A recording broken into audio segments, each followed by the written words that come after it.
carpet down. Yeah, you gotta take my dinner. So we want to thank Aaron for sharing the dinner with us. With that, I'd like to call to order the special meeting of the Lassen County Board of Supervisors meeting in joint session.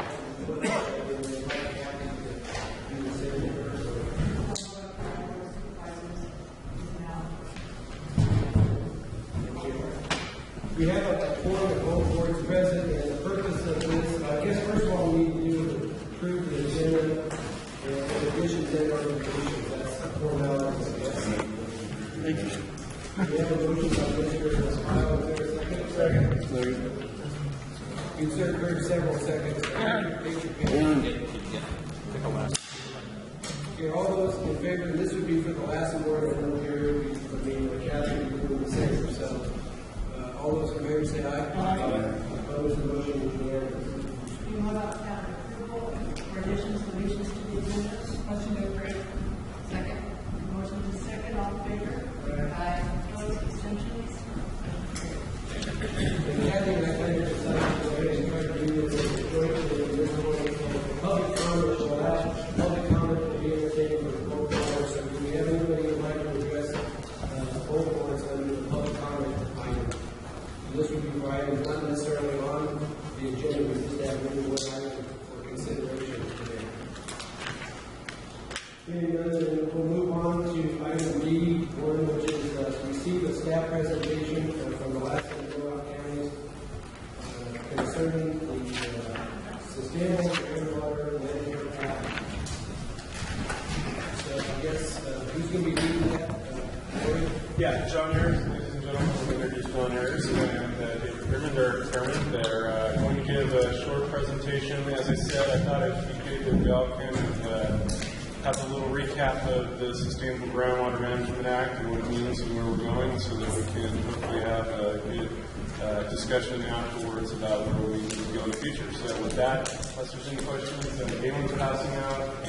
It's basically the same slideshow, but I wasn't sure if everybody's going to be able to see it. Certainly I get my seats up if any board members want to sit in this row and get a better picture of the PowerPoint. But with that, I'll yield the floor to Mr. Ayers. All right. Pardon me. I'm John Ayers, and I am a certified hydrogeologist in the state of California. And off and on over the last 10 years, I noticed on the drive up here, I have been working for the County of Lassen to support their groundwater management efforts. And I'll get into what that is in the past and in the future. And my co-presenter here is a co-worker of mine, David Grimmond, also certified hydrogeologist in the state of California. I'm going to speak to the policy parts of the Sustainable Groundwater Management Act, SGMA. We kind of all roll that together and link it to become SGMA, because saying SGMA is more syllables, it gets tiresome, so we call it SGMA. It sounds like a word, makes it easier to, so I'm going to use that word throughout the presentation. SGMA, SGMA, SGMA, I'm going to say it a billion times. Sustainable Groundwater Management Act, which is a law that was passed late 2014. And here we are in 2016, the department is now starting to develop regulations, starting to move forward. There's some deadlines coming out. I'm going to tell you all about how that works. So I have a presentation goal, an overview of SGMA, a background on what the two counties have been doing to manage groundwater prior to SGMA, a Big Valley overview, and a discussion about its CASGEM priority. It was Big Valley selected as a medium priority basin, so it falls under SGMA. We're going to explore how it was ranked and scored as such, and we'll discuss about what's going on with groundwater levels, why it is what it is. And then I'm going to talk about groundwater sustainability agency and groundwater sustainability plan options. So for Big Valley, we have a couple different ways to get at it with the district, with the counties, and then some next steps. The goal here is to introduce SGMA as what is this law? What does it mean? What does it mean here? Talk about what the deadlines are. The goal here is to create a starting point for discussion. So we're not making any decisions today. I'm presenting this information for everybody's better understanding, for the board's understanding, for the district's understanding. And in theory, this creates opportunities for collaboration between the counties, between the folks who live here, the stakeholders. And one thing that comes out that we'll see throughout is that there are unknowns that we'll eventually need to know moving forward. says Sigma overview. This is a law signed in September 2014. It requires groundwater to be managed in what it called a sustainable manner. Now, the department just finished the regulations for groundwater sustainability plan. It's this pile of paperwork I've been reading for the last 4 days. And even in there, they don't discreetly describe what sustainable means because it's different for everywhere in the state. And so what that might mean here is groundwater levels kind of flatten out and don't continually go down, or maybe they go up a little, or they go down slower. We will get to figure that out at a later point, but sustainable manner is the target. And then the legislation requires that local people manage, form these entities known as groundwater sustainability agencies. And then those agencies develop a plan to achieve sustainability. The GSEs are granted broad authorities that are actually somewhat similar to the ones counties already have. Ability to enter into contracts, own land, and so on. Sigma is a major change, and I have that underlined on purpose. Approach to groundwater management. In the past, our groundwater management included groundwater management plans, a monitoring program, and none of those things had any teeth to them. They couldn't find people or stop pumping or anything like that. And when the state passed Sigma, that changed. If we don't manage the groundwater ourselves at a local level, it will punt to the State Water Resources Control Board, and then they will manage to achieve a reduction in groundwater lowering. They'll probably do that through pumping reductions. I'll get to that. Draft regulations are now out, just waiting around. So there are some key deadlines. About mid-year next year, we'll have to have formed a groundwater sustainability agency, or a GSA. I'll start using GSA now because it's faster. And a GSA is the entity that's determined or that exists to manage the groundwater in the basin. And as we talked a little bit before, it could be this flood control water conservation district, or it could be county, so I'll get into that in detail. By 2022, 5 years later, a groundwater sustainability plan must be written that describes the actions taken and the physical conditions of the basin to get to sustainability. And then for the 20 years after that, the GSP is implemented, groundwater levels flatten out, and sustainability is achieved. At least that's what we're told. So there's every 5 years after the plan, there's an update and a big plan review, that sort of thing. What goes into these groundwater sustainability plans? Well, physical settings, things that David will be talking about today, like what are the groundwater levels, how much water is being used, who are the partners, who are the stakeholders, how much water is present in a groundwater budget, what the sustainability goals are, the actions needed to meet the goals, how we're going to do the monitoring, how we're going to document extraction. Sigma does not require meters. You can get at the extraction data through satellite info for crop use and so on, but one way to get at it is meters. And what I picked up today is that there are a lot of meters in use already. So, anyways, can we verify sustainability is occurring? These are a lot of moving pieces. This pile of paper describes what we have to do to write this plan, and it's pretty detailed. I'm still digesting it. It came out on Friday. So, there's no way to sugarcoat it. Please don't shoot the messenger. Implementing Sigma is going to cost money. And some of the money we'll probably be able to get from grants, because the county have made the steps to be compliant with state rules required for grants, where we have groundwater management plans, where it has GEM monitoring compliant. So when the state rolls out a grant fund, they make these hurdles you have to get over. Both counties have done that. They're ready to apply for that money. I'm keeping track of those. And so when I find out when opportunities come up, I'll get in touch and we'll move that forward. Developing the plan for significant efforts to develop, collaboration of governments, these all have costs. The main point I want to make here is that if the board takes over, so if we miss some of these deadlines, we choose not to form a GSA, or we don't finish the plan in time, if the board takes over, it's going to cost a lot more. And that was put into the law as the boogeyman. Where you have to do this thing, or we're going to stick the boogeyman on you. Has anybody else in this room besides myself dealt with the Regional Water Quality Control Board? Maybe there was a gas station that was leaky, or the irrigated lands program. A lot of you probably know that. That's a big pain to deal with, right? The board is difficult and expensive. And so this is what board intervention looks like. I've sat through about 4 presentations where the head of their SIGMA department comes up and talks about what they're going to do. And what he's told basically is the board's going to take over. It's like the Central Valley Regional Board here. They're going to charge fees to cover their operating costs, their staff time. They're going to require well meters. Their standards for sustainability will just be broad brush higher because they're trying to rush through. Whereas if we do it, we can find out what actually works. And maybe it's different in this part of the valley and different in that part. They're likely just going to say no, it's going to be flat. Reduction in pumping to meet sustainability instead of other alternatives. We might be able to find other ways to get some of the progress. They're going to find people higher costs of $1 something. So that's the overall story of Sustainable Groundwater Management Act. State law, it's passed statewide, so it covers not only up here, down in the Central Valley, all the way down to San Diego, formation I'm actually working on now. Up next, I'm going to spend just a few slides talking about what the counties have been doing.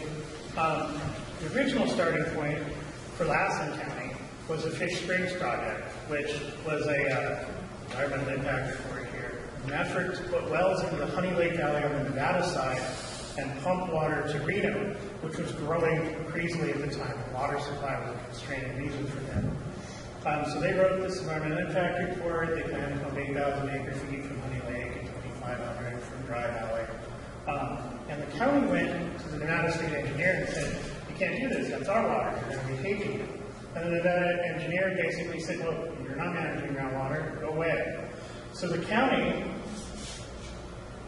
passed an exportation ordinance right away, and then right after that developed the groundwater management plan. This is where I entered the picture.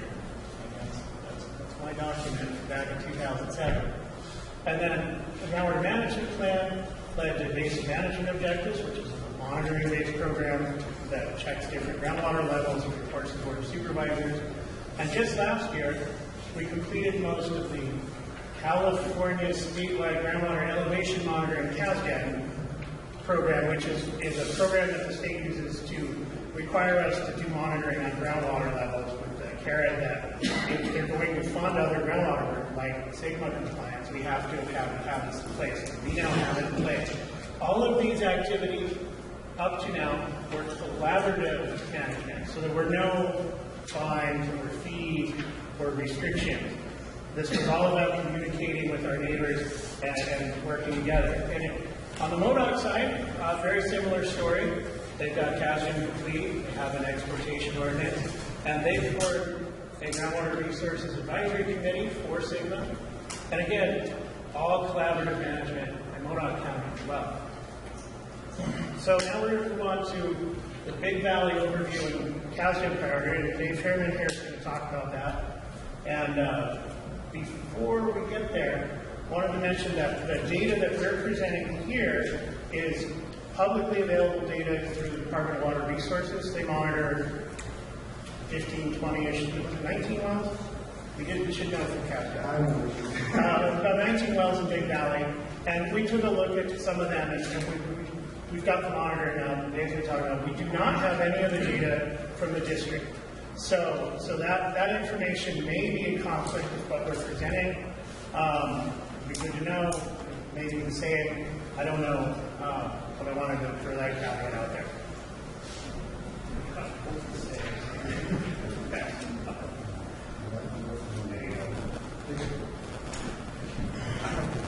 Thank you, John. Again, my name is David Fairman, certified hydrogeologist. I've been working with Lassen County for about the last 6 months and with John for a couple of years now. This So, as you've heard, this idea of a medium priority basin, which is what Big Valley is, Sigma really only applies to groundwater basins as defined by the state. So that's all of the red, yellow, and green basins that you see there. Anything outside of those basins is not covered by the Act. Additionally, the state has also gone and prioritized basins. The basins that they have determined to be high or medium priority are subject to Sigma, whereas low and very low basins are not subject to Sigma. So the high and mediums are in yellow and orange, and the low and very lows are in green. So if we take a look at, so there we are up in Big Valley, up in the north of the state. If we look at the two counties here, the only two basins that came up with this higher medium priority were the Julie Lake Basin and Big Valley, where we are right now. The method that they used in order to come up with these priorities, I'll talk about in a little bit. But basically what that means is those are the only two basins that have to be managed under Sigma.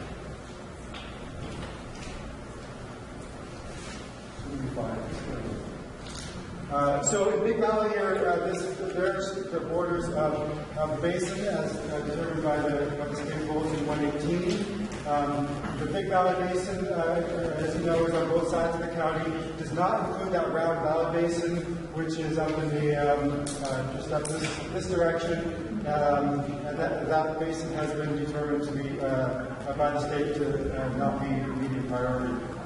As you know, two counties, we'll say major towns, Beaver and Aden, and major usage in the basin, as you know, is agriculture. If we take a look, there we are in Aden as we speak. So if we look at their irrigation, this is data collected by the Department of Water Resources. They do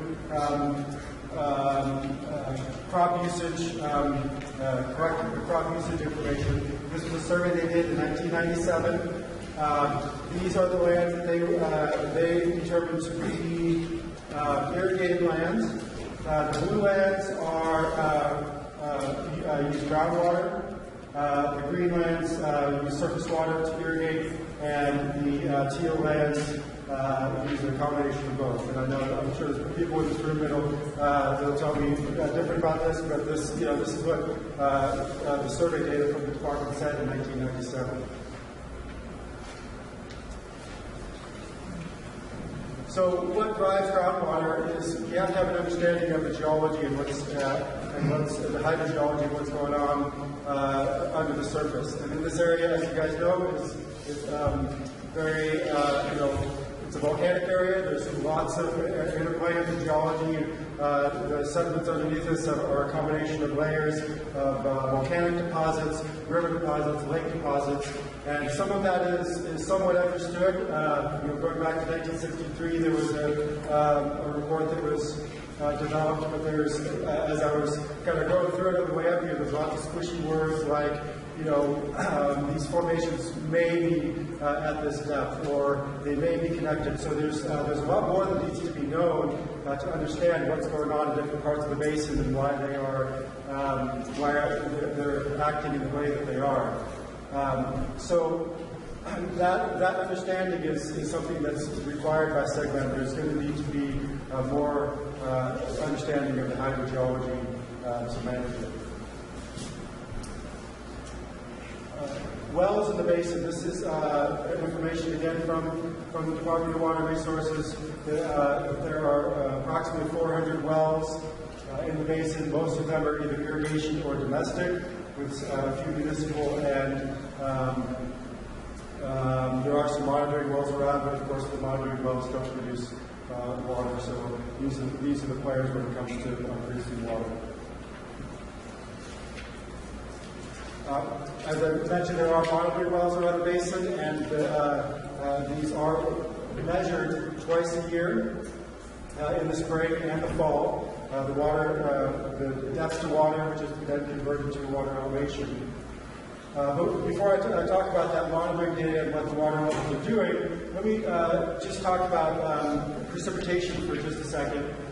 There's something called the Sacramento Valley Water Index, which is a number that determines how wet or dry any particular year is,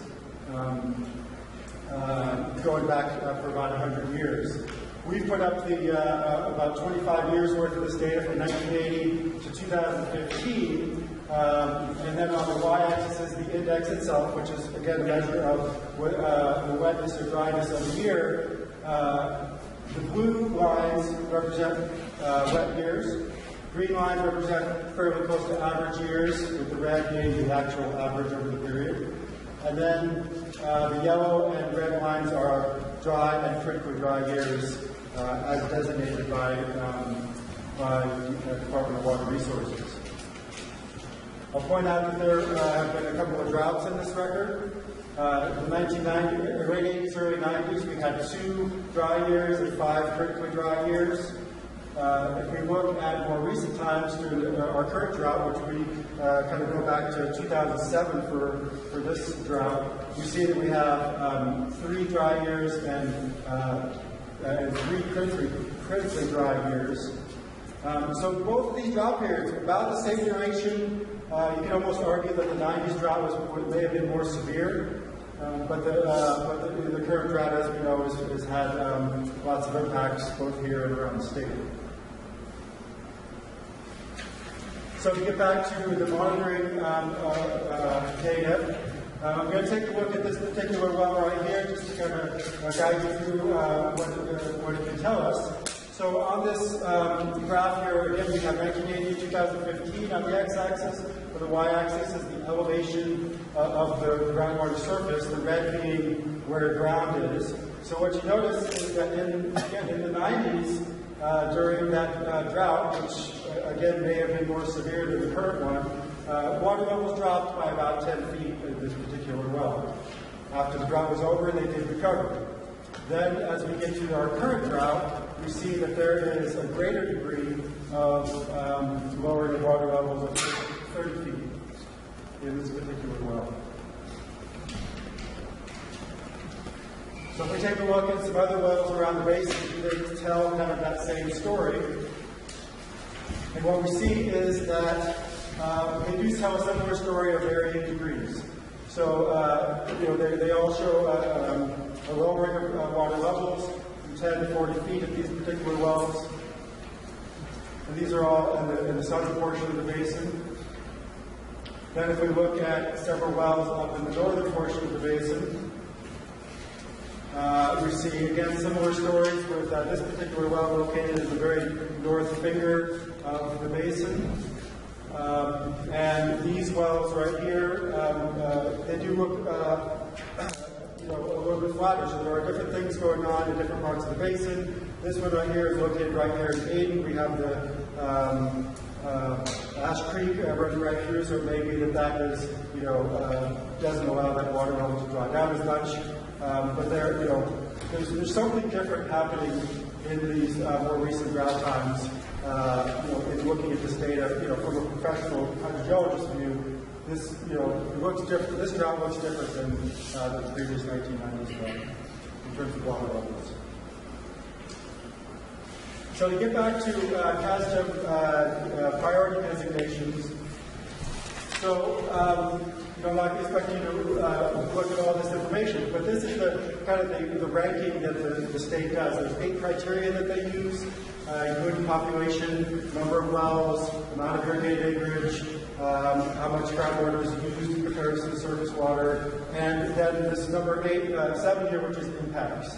And there's been, I know, a lot of discussion about some of these different ranking criteria and how accurate this data is, and that will be addressed in a revision in 2017. So some of these ranking criteria could go down, but if you, one of the ranking criteria is impacts, and that one, as we look at more recent data, it's very unlikely that that will go down. As a matter of fact, could likely go up.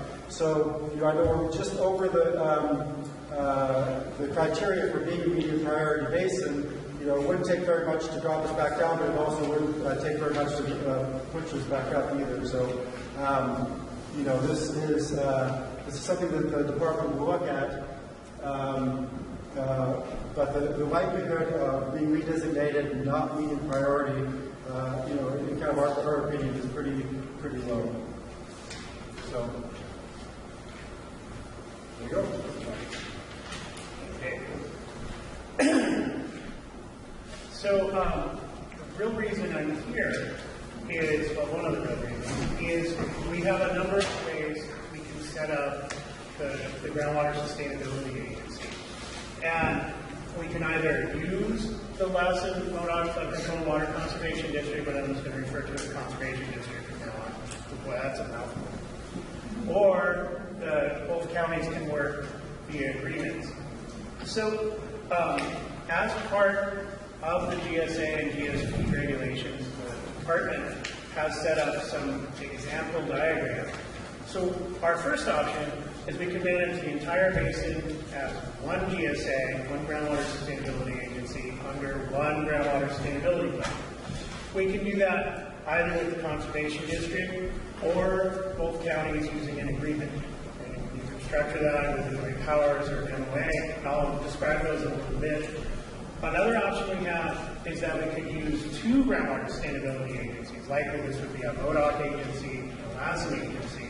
If we do that, we can only do that with both counties using an agreement. We couldn't use Conservation District because it covers the entire basin. And the last option is multiple groundwater sustainability agencies and multiple plans and a coordination agreement. I strongly recommend we do not do this one because this is way more work. You have to write multiple plans, you have to write coordination agreements, both of the agencies have to be created. Then this is a bad strategy. This one would work great, and this one would work great. So, if we're going to use a district, some advantages are we don't have to write a memorandum of agreement, we don't have to form a joint powers authority because the district already exists, but we have to get through the local agency formation committee, which is a timely kind of detailed process. If we do the county collaboration route, it'll require an MOA or a JPA, but no LAFCO approval. Both of these approaches work for one basin, one GSP. If the counties choose to work together outside of the district, there's basically two legal vehicles for forming a GSA. There's a memorandum of agreement, where authority and decisions are distributed between the counties. Counties will gain the GSA authorities over their portion, lower cost. There's a limited conflict resolution ability because decisions under an MOA are made at the Board of Supervisors level. So the Lassen board might make one decision and the Modoc board has the ability to make a different decision. And so if we have a disagreement about a management component, it gets harder to resolve that under an MOA. Under a joint powers agreement, this creates a formal, separate public entity. The Groundwater Sustainability Agency becomes a full-blown entity in that form that is delegated authorities by the counties, and decisions are made by the joint powers board. So like the flood control district has, or the conservation district has its own board, would be similar to that. There's a higher cost, forming a JPA requires a lot of legal review, but if there is conflict, that board is able to make decisions and get them resolved relatively quickly. Either way, you're going to need legal consultation to put that together. That's not what I'm good at. I'm good at groundwater. So in summary, Sigma is a major change in the approach. We moved from a collaborative approach, which is what we've used for many years, to a regulatory approach handed down by the state, which gives us different options to deal with it. Doing this will require coordination, financing, planning. It's not going to be easy. There's a lot of detail to address, a lot of conflicts to resolve, and a lot of viewpoints to consider. Today's meeting is a starting point, hopefully creating opportunities for collaboration. And then we can use that collaboration to fill in the things we need to know. Like, do we need more monitoring? Are we worried about stream interaction? Are we worried about the effects on landowners? And then next steps, we should continue discussions and outreach. Counties should consider GSA and GSP options like using this district, forming MOAs, and review the regulations. They came out on Friday. I read through them once. I need to read through them at least 3 more times. preliminary study. One thing that happened earlier today that I noticed was the Conservation District formed an advisory committee for bylaws. There were 2 board members involved and then staff. And that might be a good way to move this forward, wherein you get a couple people together and explore this and then create in-house reports to either both boards, the district, or maybe all of them. And that gives decision-making bodies, elected officials, information they need to make good decisions, and we have a little time to move that forward. But we only have a year and a half to file the GSA, otherwise the resources board will come in and be a big pain. So we want to start moving this forward now. That's the end of the presentation. Any questions? Who authorized Sigma? Is it state legislature? State or the governor? legislature signed by Governor Brown. What? State legislature out of Sacramento.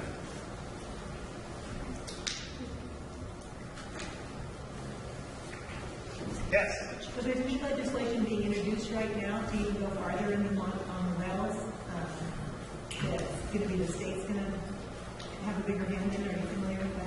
I'm not familiar with that. Most of the follow-on legislation has been trailer bills that have to do with Yeah, this is a separate one, thinking that this isn't going to be fast enough. fast enough. I think it was low. I would protest that because the timeline that we have is for someone who has to do the work and, you know, I think it was low as well. speaking plainly, the stuff in these regulations is what I'll be doing the rest of my career. Because I don't just work for Lassen County, I work for other counties and agencies across the state. This is what I'm going to do the rest of the time when I'm a professional. We ask for so much detail. I don't know how it could happen any faster. Well, I think it's more state control. Not, it hasn't gone. I need to get can I get the bill number from you? I'd like to Okay, look that I'll up. find that, yeah. Yeah. And we had a meeting, one other question, we had a meeting here with somebody from Davis who came and gave us a presentation. And he said to develop all this is probably going to be $500,000. Are you seeing that kind of number? That's going to be my guess too. Big Valley being a little smaller might be a little cheaper.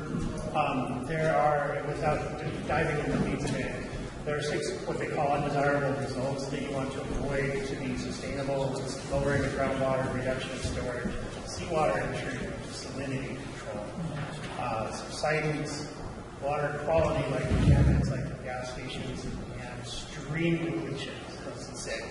So up here, we don't have to do all of those. We're not worried so much about saline. We're not worried about seawater. Subsidence doesn't seem to be an issue.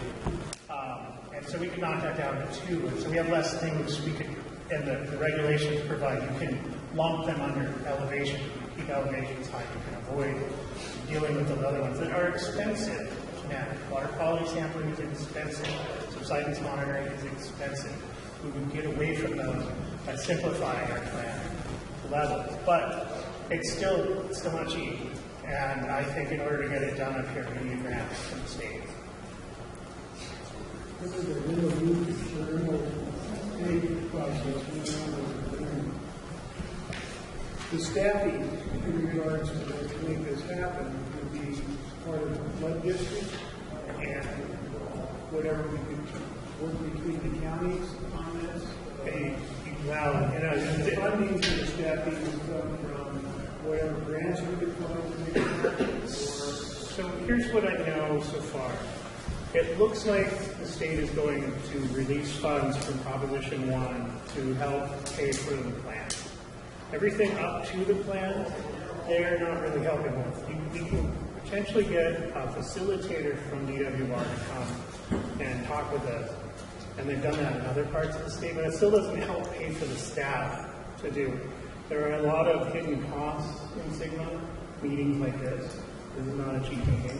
Everybody here is normally being very productive in their day-to-day life. We're now here at a meeting instead. It's all a YouTube. And then the staff time to prepare these things for the meetings. I spent 4 days preparing this presentation. I want to get it right. And so Galen's time, and Maury's time, and Kim's time, that all adds up. It's kind of an unfunded mandate that way. In forming a GSA, the state wants the locals to form a GSA to be the entity behind it. And if they don't do it, then they want the county to do it, and the county does do it because it's a state. Right. So, to my understanding, they want the locals to, and the locals can have more or less a free rein to write it as they see fit to incorporate. With the regulations that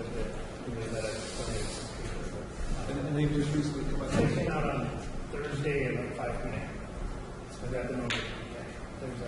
So as long as you comply with the regulations and you have an authority to form a GSA, because it can't, there has to be at least a district involved, and then a county to fill in the gap. So the conservation district is the type of vehicle they intended, and the counties are the type of vehicle that the legislation intends. So you have two very viable routes here. And what's the deadline or the time frame or the criteria for changing the boundary? The basin boundary? Yes. It's about 30 days away, well, maybe 40. There's not much boundary to change here, though. It's up against Hard Rock all the way around. Maybe I'm confused. The GSA boundary? Yeah, Or the basin boundary? with the basin. Okay. Because when you're all done, I've got an idea I want to throw out to everybody. Sure. So if we're going to change the basin boundary, there's two deadlines. There's a short-term one here at the end of March, and then they're reopening it after Bulletin 19 is done in 2017. They can redo it in 2018 if we want to modify a basin boundary. So basin boundary modification is in other parts of the state, the Bulletin 118 identified where the basins are, but that was done before those boundaries meant a lot of money and resources and time, and so they're not perfectly accurate. And so they created an opportunity for people to edit those boundaries. So maybe when districts in and out, it's happening a lot in the Central Valley, where districts are in like 4 different basins and sometimes there's a fault line, so things get cut up that way. And then we can use, within the basin, we can use multiple GSA boundaries, and we don't need to get formal approval for that. We can just decide. We have until June of 2017 to finalize. So how close is the priority level to going to no priority? It's very close. It's within a 10-foot point. I think what Mr. Ayers is saying is even if we get a gotcha on their efforts to rank, they have a wiggle room in other categories that they're likely just make it up in a different category. But, at the risk of kicking the cabinets and being negative, I hate that chart. I personally find some things wrong with it, and I think empirically we're going to find things wrong with it. But I don't think that's going to affect change at DWR.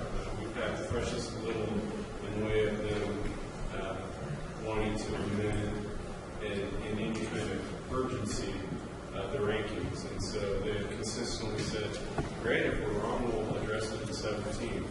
And in 17, be correct me if I'm wrong, John, but they're going to add more categories to this ranking process, which will ultimately mean that we have more to contend with. And as John has said, it's likely that there's going to be more medium priority basins in California, not less. Is there any precedent for lowering the priority level? No, no one's done it. If I'm right, there was some concern expressed that, at least by one of the Lassen members, that if you swap the nest in Sacramento, that's involved in identifying what the numeric count is for Big Valley, you might, not that Sacramento would retaliate, but you might see that expressed on another groundwater basin that's low, but close. That could get recategorized to medium. That might not otherwise. Don't know. We had some heads about here. Well, I have a question. Diverting from this a little bit, being your knowledge of water. Is it true or is it false that groundwater from Lassen County and Columbus counties is going to Reno? To Reno. Only, let's see. So generally, no. The wells that are pumping for the Fish Springs project in the Honey Lake, the Green Nevada side of the Honey Lake Basin, there is a set of monitoring wells on the Lassen County side that are flat as a pancake. The hydrographs we showed here, I'll just go to this one. And I found one big one. Okay, so these fluctuate each year, spring, fall, spring, fall, spring, fall. And then we see the larger fluctuations for the climate periods, dry period, wet period. The ones on Honey Lake along the state line, they're just perfectly flat. They fluctuate tenths of an inch each year. They don't move because there's no water use out there. So the Army base is out there, it's dry desert out there. So it gets a little rainfall, and that's about it. And so if the Fish Springs pumping starts to affect groundwater levels on the Lassen County side, we will see it in those hydrographs. And right now we don't see any change in those hydrographs. So the other drainages in Lassen are all terminal. So they flow to Honey Lake, they flow to Madeline Plains. Up here on the Pitt River, this flows in the Sacramento River down to the Delta. That still doesn't go to the end. Did that answer your question? Yes. Do you have any other questions before we? The one thing I wanted to jump in on is, I think you're given the technical side of the water, but I think what it really comes down to when we look at these options is how much it's going to cost and where is that going to be financed from. Depending on which option that we have, I think a lot of effort's been put to kind of quantify those choices, but there's been little information provided as to finance. Is it going to be coming out of the county general funds to go with various options? Is it going to come out of fees that are going to be assessed to the property owners? Is it going to be funded, like you said, maybe part of it might be funded by the state water resources folks who profit run or whatever may be the source? Or is it going to be the hidden mandates where we consume time and energy and space of our staff and our regular budgets sucking up and paying for a fair amount of it? Because when I look at the options here, I don't like necessarily the choices I'm being kind of herded towards, mainly because of the lack of the financial consequences. I mean, is it going to cost us twice as much to do a JPA versus going to memorandum of agreement? I think that needs to be quantified. It needs to be mapped out just as well as you've mapped out the water. I think we need to map out the money. And or are we hurting ourselves towards maybe accessing the $100,000 that's sitting in the Lassen Modoc Control District, the unallocated monies that we were talking about utilized earlier? I mean, I can see that becoming a nice source of, just to put a straw in where that budget's gone. And so these folks who've been paying $5,000 a year, $10,000 a year for the last 30 years is the privilege of paying for a big chunk of this. And when you say $500,000, that's basically buys a quarter or 20% of what that overall project is. So one of the things I would hope that, and this goes back to the Lassen Modoc District Directors meeting, and one of the things we discussed there is having a quantification of the money side of it and ramifications. Because to be honest with you, I'm totally opposed to having that agency be hijacked and used as a tool if the money part isn't squared away first. Because I can see that going sideways real fast for not so much my constituents directly, but the majority of the parents' constituents, because they're the ones that are going to have to deal with it with more. Yeah, what I'd like to say about the cost component is primarily that it's above my pay grade, because that's... Well, I wasn't really looking towards you. I was really looking at these two guys over here. And look at past Chester Morton. I think you past Chester Morton and Richard, thinking, you need to kind of come up with a graph that looks like his graph that shows a flat line that coming out of these guys' pockets. I can't see that the DWR doesn't speak to this component very much. They leave this completely without information. Of course, they steer clear of it. They want to get caught. We have a head. I would like to know if we have all this together, why do Lassen and Modoc have to reinvent the wheel? Hasn't this wheel already been started in another agency that we could go to with our county councils and have them bring it back to us already completed so we can meet this 2017 deadline, which is only 15 months away. And we can't even get an agreement right now today where we're going to spend the money anywhere.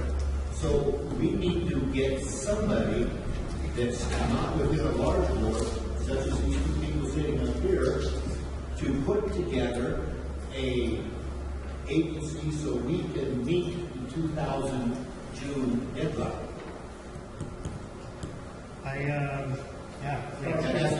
Before you begin, Jerry, she's got her hand.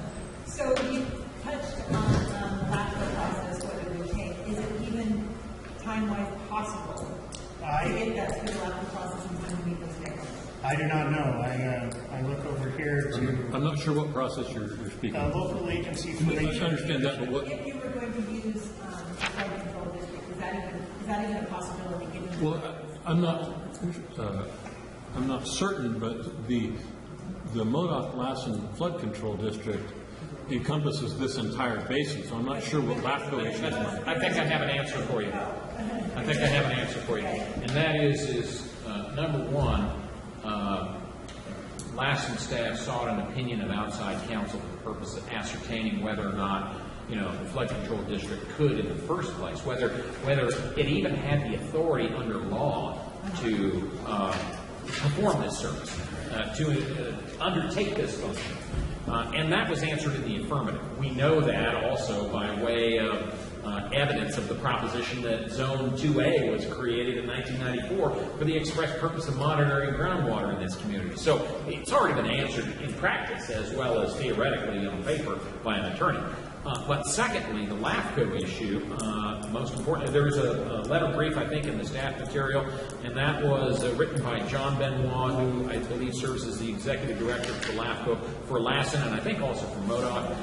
And I apologize, I didn't study it, but I believe that there's a process that he described in that for analyzing what impacts, sphere of influence, and the like, but that there's also perhaps an exemption that might be available for having to go through that formalized process. I don't have a conclusion on that. I would add to that, if I could, part of the issue is last September, the Calvary we were broke that particular session. We actually had a whole session in Brooklyn this week, and they brought in, I think it was San Luis Obispo County and Tulare County as choosing one. And one of them did one method, one did the other method. And they actually got in and talked about the galleries and how what would happen. My impression from those presentations from John and all there with us at that same thing is that LAFCO at best would be looking at a 3 to maybe 6 month time frame in order to complete the work that needs to be done. So it had to be done prior to June 2017. There's no reason why that couldn't be done this year. That became the decision or direction that required.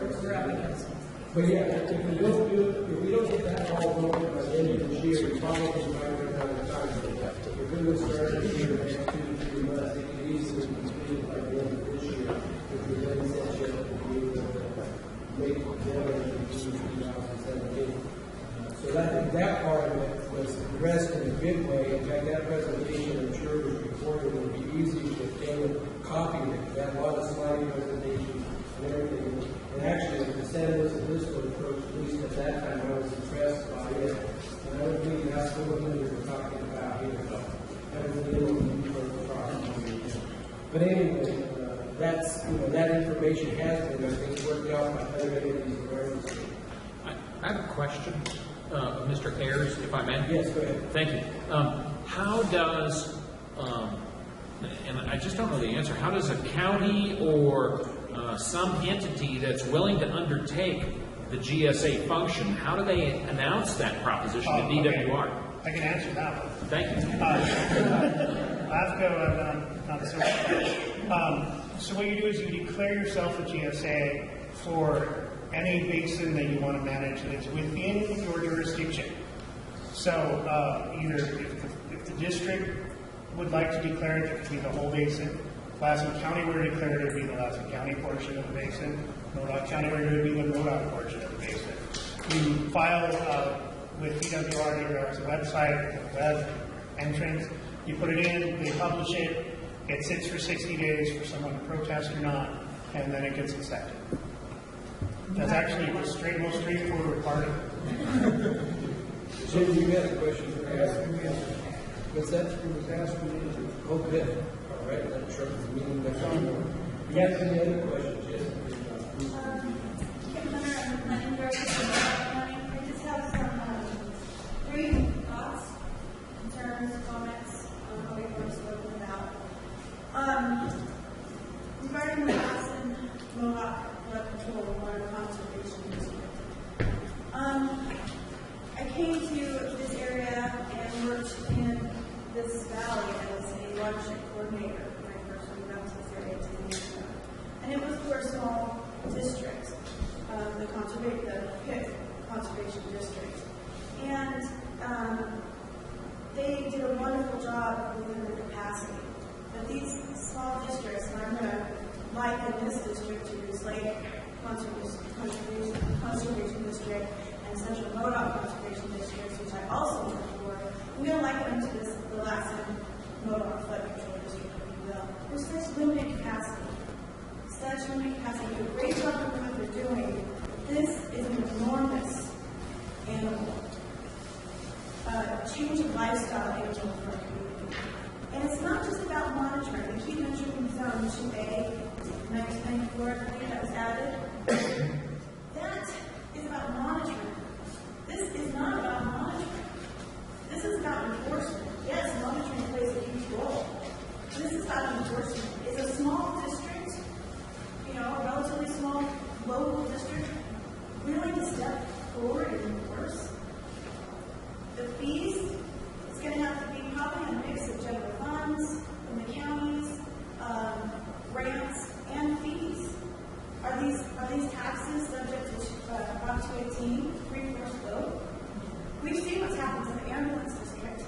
That's been a tough sell in Big Valley, right? The same thing will true for fees for groundwater fees and maintaining this. There's a lot to think about here. So that's just some thoughts that I have. If the neighbors want to enforce these restrictions on their neighbor. I know we talk about local control. What is local control? Is that a district here in this valley? Is it the county? So that's something we're talking about today, obviously.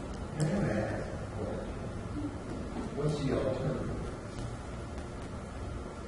The alternative is going with an existing entity. Would you like to answer? Kind of Three alternatives. The county. Counties. Or state community. Right, there you go. So it's district, counties, or the state. We lose all say very expensive. I wouldn't even want to count that as much. Nobody statewide is choosing for state.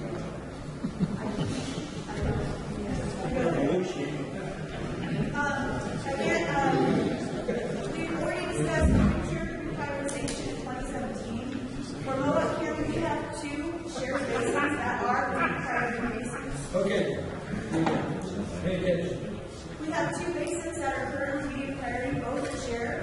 The Big Valley shared with, of course, Lassen County, and the Tule Lake Basin, which is shared with Siskiyou.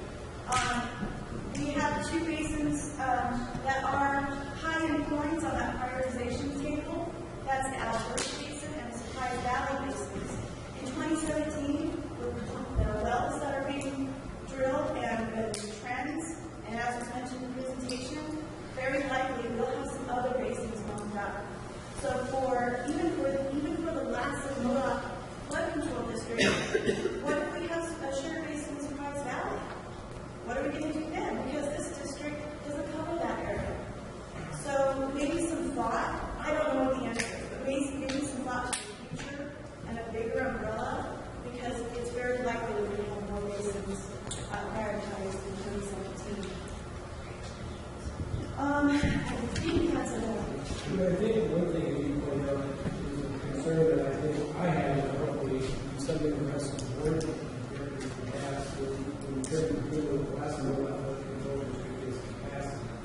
And how we would, I think that point gets glossed over really fast. I know this may be a sore subject with some of my colleagues on my board, but not too many years ago, we had Honey Lake Valley RCD that was functioning, doing its thing. It was kind of under the radar. It wasn't a big time operation. Didn't have a lot of staff, and they got conned into doing the water master service. And then when you get farmers fighting over water, so you guys are classic. They started fighting over water. That whole agency went sideways, and they spent a fair amount of time and energy, and it cost them.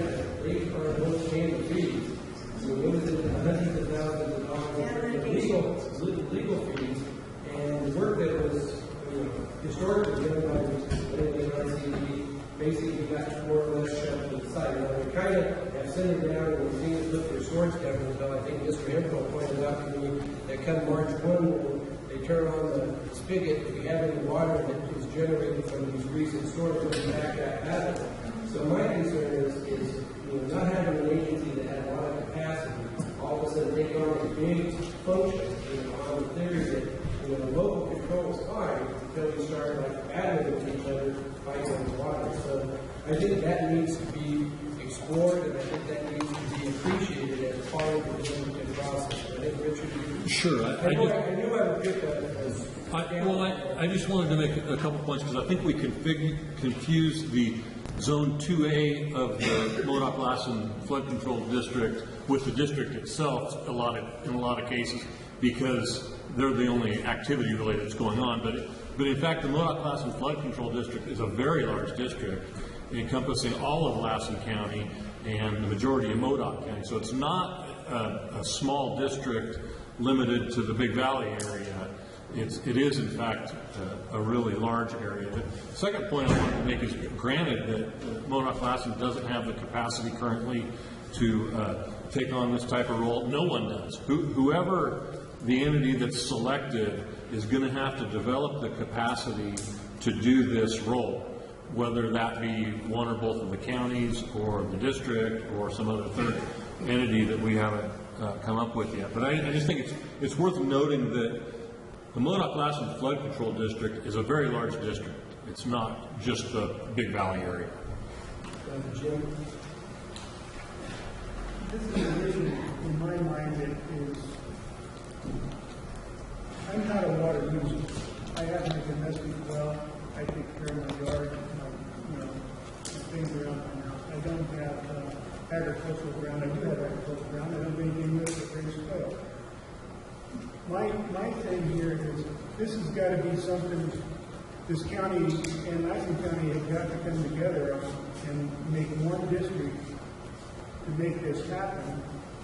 And if the LAFCO process is needed, we need to get started with it. If we can do an MOA, memorandum of agreement, and not have to do the LAFCO process, I think we need to start forming an MOA and figuring out what we're going to do with this, because 17 months from now, we could be sitting here saying, oh my God. And I know the water users here, I can probably honestly say none of you guys want the state of California to come up and look at your wells and tell you what you need to do and how much water you can pump out of it. You probably want some say in that yourself. Therefore, if you have to self-regulate yourself to make sure that those wells are equal, rising, and holding the water, you self-regulate yourself. People do that all the time. And I know the fights begin with water, whiskey, and women. And it's going to continue to be that for the rest of my life, and your life, and your grandkids' life. My age will pretty much just whiskey.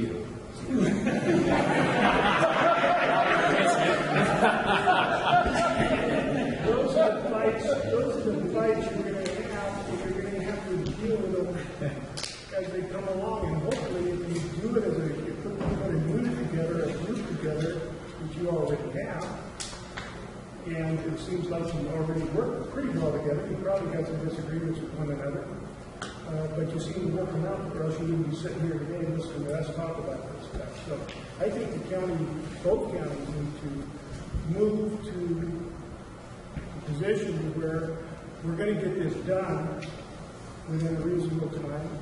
where it doesn't cost us as much money, more money than we need to spend. And we already have probably generated 90% of our information through the floodplain, or flood control district to help put the GSA together, and then all you have to do is do the GSP, the plan, and move forward with it. Now, I don't know if the last one falls into this or not, so that's my problem. I was hoping that just to get involved with easier, it worked out for me. That's all I can say is good picture, I heard the street down there, the very first, and then Jessica had his hand. So I've been going to meetings for 2 years on this. So my first opinion was, wow, let's use that flood control district. The more I look at it, the less I'm inclined towards that. And the reasons are, so in my first opinion, okay, great, local control. But it isn't any different control than if the counties came together because it's the same directors. I mean, so it isn't really like the guys here are the directors of the flood control district. We're the directors. So whether it's the two counties doing it together, or the flood control district, it's the same people. And the counties have staff. I mean, limited staff, limited money, but at least we have staff and we have some capacity. But the flood control district doesn't. So, you know. Chester, let's go back there. So, well, I told Rich, I think Lassen General Fund is the answer, but no, the ultimate, I think, as we go into the meeting that we had just recessed from, the decision that would be then confronting you is, do we want to move forward with the flood control district? I mean, that's the elephant in the room or not. It's clear to me that it doesn't have the capacity, and it developed that capacity within the timelines that we have. You have clearly the transmittal from LAFCO. You have a legal opinion that could allow you to do, ignore that, but potentially when an enforcement action occurs at a later time, will somebody who's unhappy say, well, did when they passed this GSA authority to the flood control district, and did they have a municipal service review in place first? Did they go in there and address the sphere of influence? And ultimately, at some point, whether it's now or way down the line, someone will have an enforcement action. We don't know when that will be.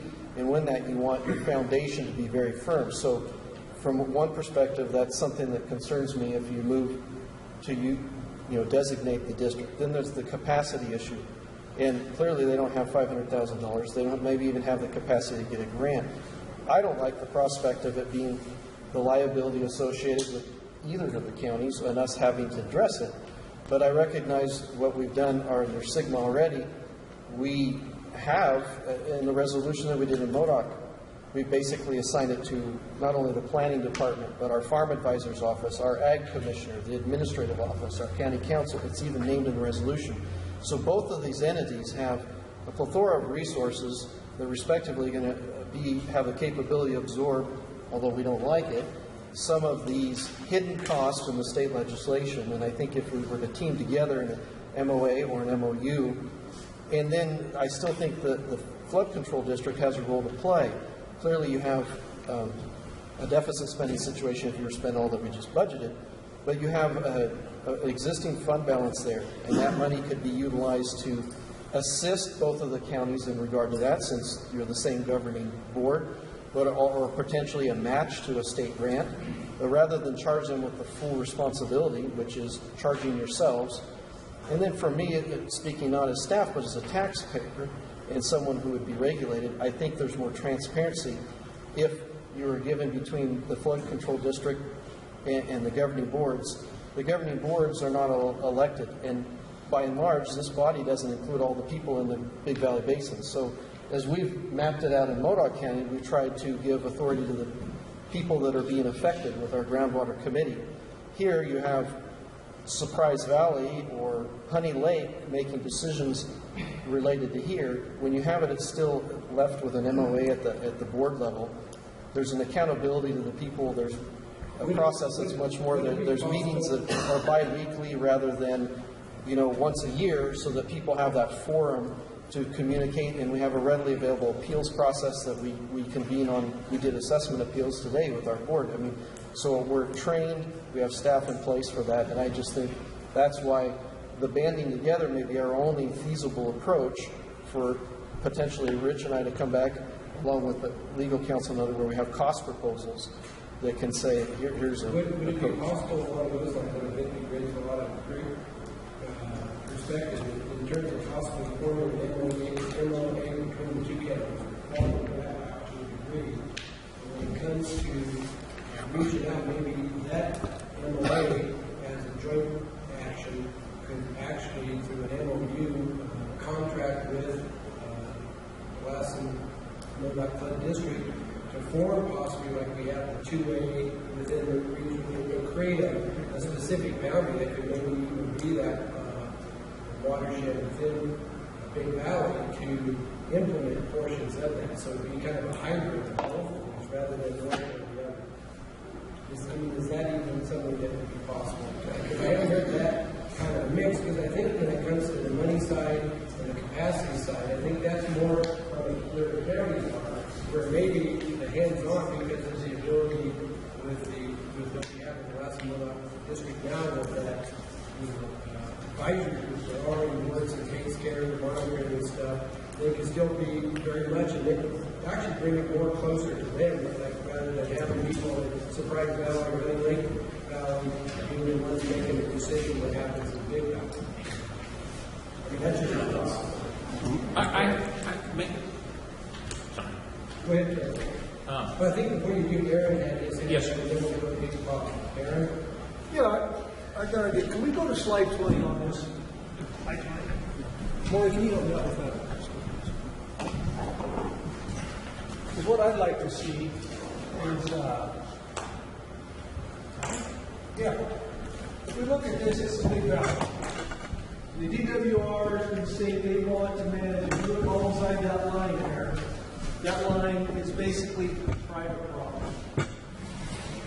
And that's what they want us to micromanage. Now, if we look at, Maury's handing this out here, but anyway, there is a federal sustained yield unit, which is a cutting circle for Big Valley, which the purpose of that was to produce timber and forest products to keep them locally here in the Big Valley area to keep our local economy. If you look at that map, the green is the Forest Service, which is a boundary, and there's also the blue, which is a bigger circle, which is a primary manufacturing area, which entails the private property again. And if we're to do this, even though it was just stated that this basin is surrounded by hard rock, okay, I say baloney. You know, there's water that comes up here, it comes down here, there's water up here on the Forest Service that comes down. Water comes down, water comes down, water comes down, it all comes to Big Valley. Big Valley is the low spot. That's where all of our drainage comes from. We need to encompass the watershed area, not be defined by the basin boundary. That's why I was asking if we can change the boundary. We need to get it so that there's skin in the game for everybody, not just the private people. There's 14,000 acres right here in the middle of the valley. It's owned by the state of California, the Fish and Game Company. I can keep it up.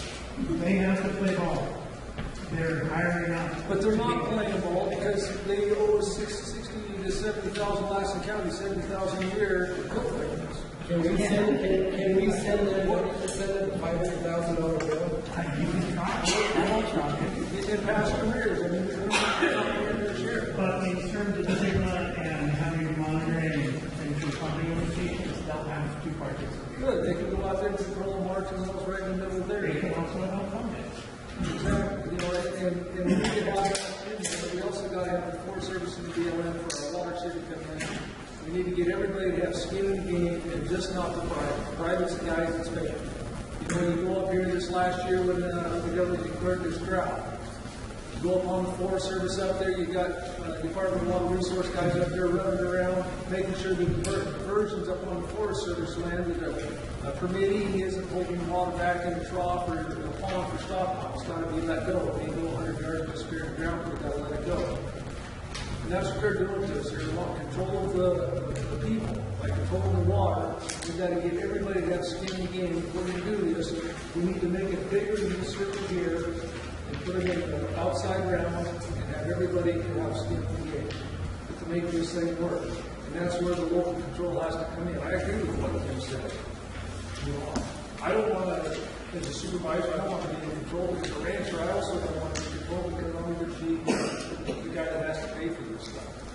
Aaron, there's also, in that 13,000 acres you're talking about, right down past my house, the state has a well that they pump 24/7 with 100 horsepower pump all summer, goes into a canal, and nobody really knows where it goes to except for the duck ponds.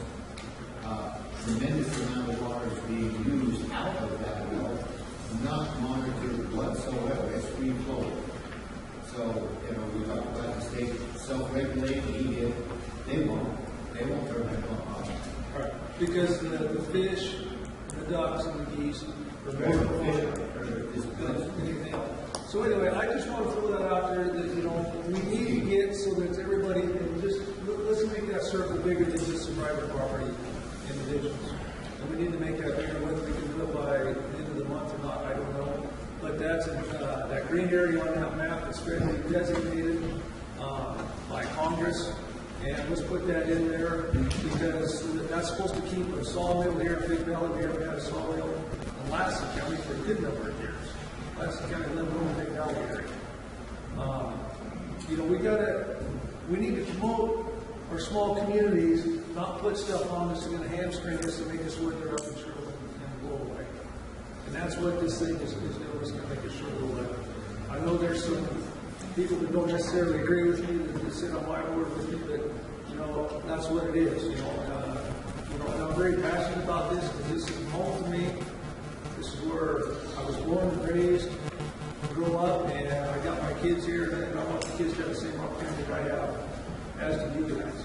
And this is going to be coming down our throats. It's coming right at us like a freight train. There's not a damn thing we can do about it. So let's make it big enough and bad enough and to write it up the way because they give it some latitude. You guys make it the way you want, so let's do it. And let's make it big enough so that everybody's going to be impacted so to maybe report some of this stuff so that we can get some benefit out of it. Even if it's just getting a small sawmill here in Big Valley, so we got another source. But we're also taking care of our national forest lands, BLM Forest Service, so it's not burning up. It's just not getting dead and decadent out there with no production coming off of it. We've got to do something. Anyway, that's my spiel for my soapbox. And I hope that there's some way we can all work together to get this to happen. We can leverage the green areas to make this happen. I think the purpose of this meeting was to get all these different ideas. This particular portion would be down on the table for consideration. We had more hands. I think Bob, we were after Aaron. Then I think it's a judge. I just have a question, and I don't know if it's an easy answer or not, to John Ayers, and that is have we seen yet formed and adopted agreements between multiple counties? So we're not talking about, was it the same? Well, what I'm getting, your question is, is there already agreements with multiple counties and we're not reinventing the wheel? Exactly. As brought up earlier. Let me think about that. There's agreements between agencies. So, for example, down in Kern County, there's 18 water districts and the county, and they've all formed a joint powers association for their GSA or for their GSP coordination. Let me think of another. So there's a joint powers agreement. Joint powers agreement right. between Tulare and San Luis Obispo County, those counties, either the county can form an MOU or they can use the district. Like Tulare has a bunch of districts that we know what goes into a JPA agreement. We have multiple examples of that in both of our counties. But what I'm curious about is like an example document out of another part of the state where two counties have reached agreement on how they're going to be the GSP. How they're going to form GSAs or write GSPs. Sorry, GSA. Okay. Sorry, too many acronyms. Yeah, I know. I tried hard to avoid it when I was talking during the presentation. Counties overlying, every time I've run into that so far, it's only been one county. One county and a district, or the city of San Diego and the Sweetwater Authority, neither of which are counties in that case. I work in the LA basin. Like in Butte County? Yeah, no, they're divided by their county lines match basin boundaries. And so Butte and Sutter, they're separating off at the county line as well. So no county to come to mind for me, but it's totally within the realm of happening. And certainly the districts, some of which are as big as Texas counties, they get along that way. So I don't see any hurdles there. But has it actually happened? I'm not sure. Thank you. I have one question on this GSA. Do you need if the counties make an agreement, do we need another, like, special district to get granted? No, if you make an agreement between the counties, whether it be MOA or MOU or JPA, and you're going to form a GSA and cover the whole basis, then you can apply for grant funds as a GSA. You're going to be just fine. You don't need a special agreement. I want to thank John for the presentation. I want to try to wrap this up. We're taking the last minute questions from the audience. We've had a lot of discussion up here. And I would like to see us adjourn the special meeting so we can go back to the Lassen Modoc meeting so we can try to decide what we're going to do there. Because time is being very, very short. Do we have any last minute questions for not here in the audience? Yes. Could you get the gas gem designation up there? Yeah. All right. I hate this one too. Oh, this one's fun. It's not that complicated. There we go. So just going right down through it, look, we're 13 point what, and it's not very far away from. Right. You're super close. We're super close, and there's tremendous, I want to remember faster, there's tremendous interest in trying to leverage that number. So go down through the categories.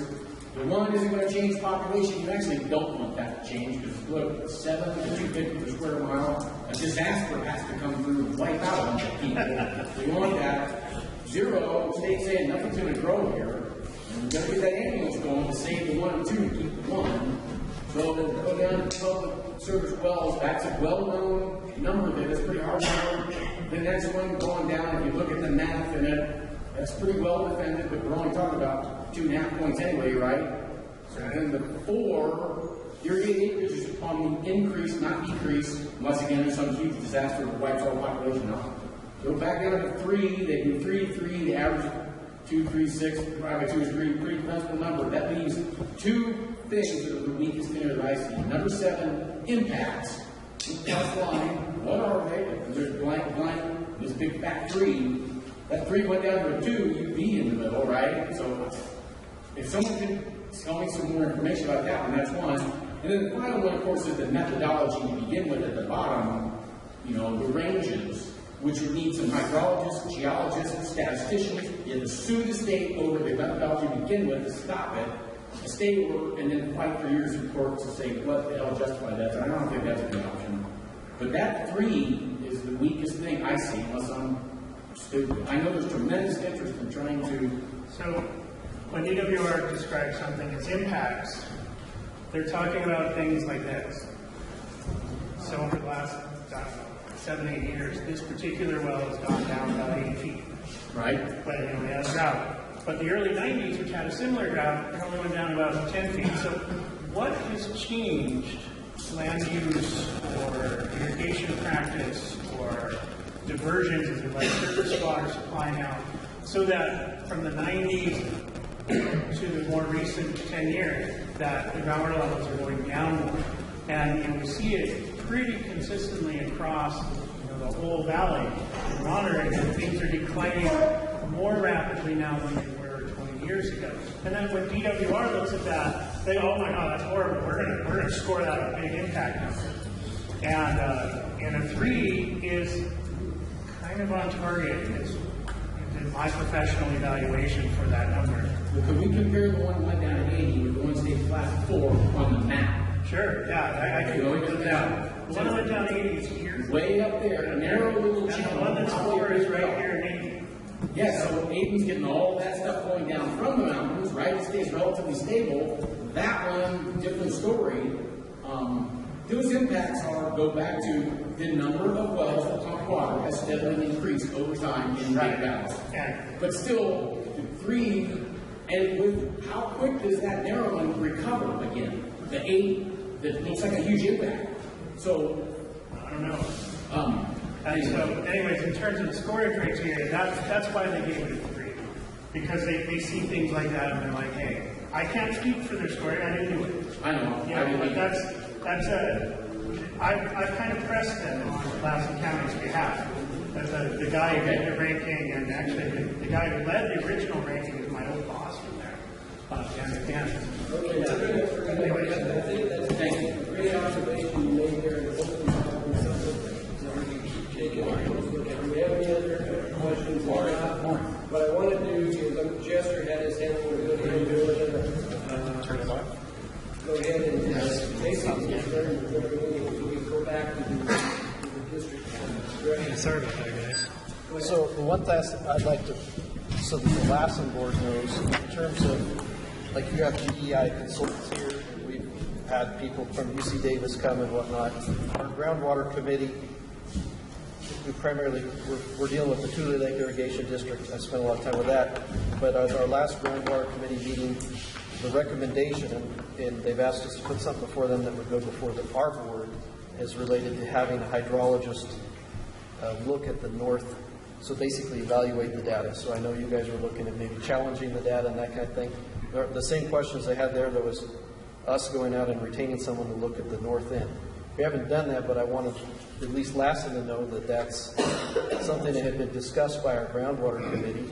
And I would, if we do create a committee, if this results in a committee joint thing, what I'd like is that we're not disjointed between the two counties in terms of if we go out and we contract and analyze the data based on the committee saying that we are working in tandem with the professionals that we would retain. That's all I wanted to put out there. That's a big suggestion. I think it doesn't serve as well to have 2 separate consultants and 2 different routes or with 2 directors. Doing things together makes a lot more sense. Thank you for that. So with that, unless we have any other comments from the board members, I'm going to entertain a motion to adjourn the joint session that we've had as a board of supervisors. We went for an hour and a half after the hour and a half of the district. We're not allowed the district to go back to the team session. So we have a motion by Pat. Is there a second? Second by Tom that we adjourn. During the separate, we need 2 separate. We're doing 2 separate motions. Okay. I'll entertain with the Lassen board. Bob, you made a motion, Tom seconded it, the last one said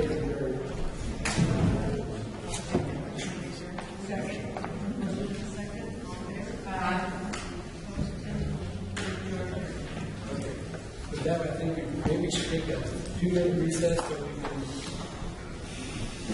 stretch